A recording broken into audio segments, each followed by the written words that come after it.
அன்பான நேயர்களே, காலை வணக்கம். பாலும் தெளிதேனும் பாகும் பருப்போ, பாலும் தெளிதேனும் பாகும் பருப்பும் இவை நாளும் கலந்து நான் தருவேன். கோலம் செய் துங்கக் கரிமுகத்து தோமணியே, நீ எனக்கு சங்கத்தமிழ் மூன்றும் தா, சங்கத்தமிழ் மூன்றும் தா. பேராயிரம் பரவி வானோர் ஏத்தும் பெம்மானே,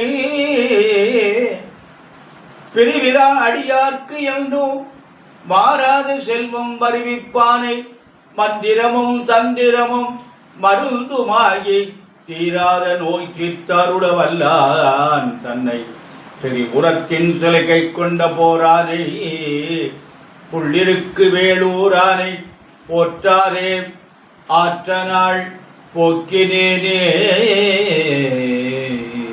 விரும்பித் தொழும் அடியார் விழிநீர் மல்கி மெய்புலகம் அரும்பித் தரும்பி ஆனந்தமாகி சுரும்பிற் கழித்து மொழி தடுமாறி முன் சொன்னவெல்லாம் தரும் பித்தராவர் என்றால் அபிராமி சமயம் நன்றே. அன்பு சார்ந்த நேயர்களே, இன்று ஐப்பசி மாதம் 3ஆம் நாள் திங்கட்கிழமை, சதுர்த்தசி தேதி 4/18 மாலை, பின்னாடி அமாவாசை. இன்று அஸ்த நட்சத்திரம் இரவு 9:31, பின்னாடி சித்திர நட்சத்திரம், சித்த யோகம், ராகு காலம் 7:30 முதல் 9 வரை, யமகண்டம் 10:30 முதல் 12 வரை, குளியல் 1:30 முதல் 3 வரை, சூலம் கிழக்கு, பரிகாரம் அன்பான நேயர்களே, இன்று தீபாவளி பண்டிகை. தீப ஒளின்னு பேர் இருக்கு. தீபாவளிங்கிறது தீப ஒளி. எல்லா இல்லங்களிலும் ஒளிமயமாக இன்று விளங்கக்கூடிய நாள். இந்த தீமை போய் நல்லொளி பெற்று எல்லோரும் நலமுடன் வாழணும். இன்று நமக்கு அந்த அதுக்கு ஒரு சில கதைகள் இருக்குது. இருந்தாலும் நமக்கு இப்போ என்னென்னு கேட்டால், அந்த தீபாவளி அன்று நாம் விடிய காலையில் 4:30 மணிக்கு மங்கள ஸ்நானம். அப்படின்னா மங்கள ஸ்நானம்னா எண்ணெய் தேய்த்து குளித்தல்னு பேர் இருக்குது.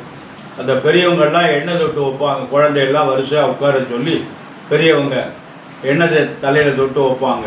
தொட்டு வச்சு எண்ணெயை வெந்நீர் போட்டு எண்ணெய் தேய்ச்சி குளிச்சுட்டு புத்தாடையெல்லாம் எடுத்து கொடுப்பாங்க. எடுத்து கொடுத்து புத்தாடையை கட்டிக்க சொல்லி, சாமி இந்த செய்து இந்த பலகாரங்களை பூரா பட்சணம்னு சொல்கிறது, அதை பூரா சாமிக்கு நிவேதனம் செய்து அங்கே அந்த பெரியவங்கள்ட்ட ஆசீர் வாங்கிட்டு அப்புறம் எல்லாருமா உட்கார்ந்து ஒன்றாக அந்த இனிப்பு பட்சணங்களை எல்லாம் எல்லா பட்சங்களையும் இன்று காலையில் சாப்பிடுவது. இதுக்கு பேர் தீபாவளி என்று பெயர். புத்தாடை உடுத்தி மத்தாப்பு எல்லாம் பட்டாசு வெடியெல்லாம் வெடித்து சந்தோஷமாக கொண்டாடக்கூடிய நாள். இந்த நாளில் நம்ம குடும்பத்தில் தீப ஒளி பிரகாசமாக எல்லா குடும்பமும் நல்ல பிரகாசமாக ஒளி பெற வேண்டும். எல்லோரும் நலம் பெற வேண்டும். எல்லா குழந்தைகளும் நன்றாக படிக்க வேண்டும். எல்லா குழந்தைகளும் கை நிறைய சம்பாதிக்க வேண்டும். இந்த தீபாவளி நாளில் எல்லாரும் நோய் இல்லாமல் சந்தோஷமாக, எந்த கஷ்டமும் இல்லாமல் அதாவது ரொம்ப நாளைக்கு அப்புறம் இந்த தீபாவளி என்று மழை பெய்ந்திருக்கிறது. நீண்ட நாளைக்கு பிறகு இந்த தீபாவளி அன்றைக்கு மழை பெய்ந்திருக்கிறது. அதனால் ஒரு 20-30 வருஷத்துக்கு பிறகு தான் இந்த தீபாவளி அன்றைக்கி மழை பெய்கிறது. அது ஒரு சிறப்புன்னு சொல்ல முடியும். அதனால் முன்னாடியெல்லாம் பார்த்தீங்கன்னா தீபாவளி அன்றைக்கி பட்சணமே பண்ண முடியாது, வெடியே வெடிக்க முடியாது. ஏன்னா அந்த மாதிரி மழை பெஞ்சிக்கிட்டே இருக்கும், விறகு கிடைக்காது. அப்படியெல்லாம் ஒரு கஷ்டங்கள் இருக்குது. அதெல்லாம் இல்லை. அதனால் இயற்கையில் சாதனங்கள்லாம் நிறைய வந்துடுது. அதனால் அந்த சிரமங்கள்லாம் கிடையாது. இருப்பினும் இந்த தீபாவளி இன்றைக்கு நல்லா மழை பெய்து கொண்டிருக்கிறது. அதனால் இந்த தீபாவளி அன்று எல்லா அன்பர்களும், எல்லா தாய்மார்களும், எல்லா குழந்தைகளும் எல்லா நலன் பெற வேண்டும். எல்லா குழந்தைகளும் நன்றாக படிக்க வேண்டும்.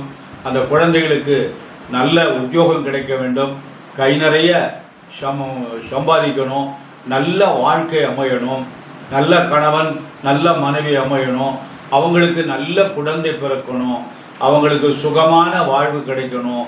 இதென்று எல்லாம் வல்ல எம்பெருமான் சர்வேஸ்வரனையும் வள்ளல் பெருமான் வள்ளியில் மழாளன் முருகப்பெருமானையும் என் அன்னை பராசக்தி முத்துமாரியமையும் பிரார்த்தனை செய்து, இதுவே என்னுடைய தீபாவளி வாழ்த்துக்கள். நீங்கள் எல்லோரும் நலமுடன் வாழ வேண்டும் என்று என் அன்னை பராசக்தி துர்கா பரமேஸ்வரியை பிரார்த்தனை செய்து இந்த நிகழ்வை நிறைவு செய்கிறேன். பலன்களெல்லாம் நாளை பார்த்துக் கொள்வோம். நன்றி, வணக்கம்.